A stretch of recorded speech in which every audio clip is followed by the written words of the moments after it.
বাংলাদেশের নায়িকাদের দ্বন্দ্ব যেন সবসময় লেগেই থাকে, হোক সেটা সিনেমা অথবা খেলা। এবার অপবিশ্বাস এবং পরিমণি ফুটবল ফাইনালে আর্জেন্টিনার খেলা নিয়ে দ্বন্দ্ব জড়ালেন। অপবিশ্বাস বললেন পরিমণির কারণেই হেরেছে আর্জেন্টিনা দল। আরো জানাচ্ছেন শওকত আলী। আছে দর্শকদের তো কোনোদিন বলা হয় না, সাংবাদিকরা অনেক জ্বালায়।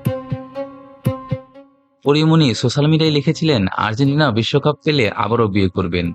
আর এই লেখাই যেন পরিমণির জন্য দুঃসংবাদ নিয়ে এলো। কিন্তু কেন?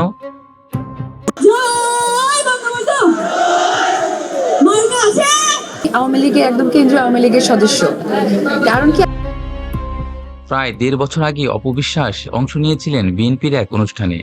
কিন্তু এর আগে অপবিশ্বাসকে সবসময় জয় বাংলা বলতেই শোনা গেছে।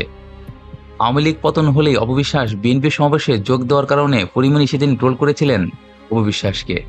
বলেছিলেন আগে ছিল ৬ মাস হিন্দু, ৬ মাস মুসলিম, এখন ৬ মাস আওয়ামী লীগ, ৬ মাস বিএনপি। পোল্টিবাজ, সুবিধাবাদী কাকে বলে দিদি কিন্তু দেখিয়ে দিলেন।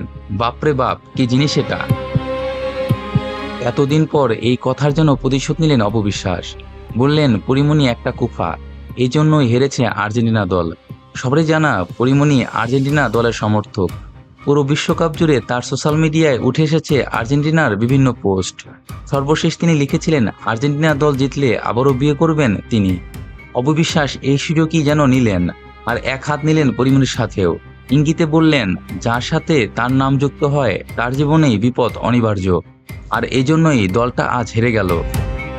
এই ২ লাইনেই যেন অপবিশ্বাস বুঝিয়ে দিলেন তিনি ছেড়ে দেওয়ার পাত্র নন।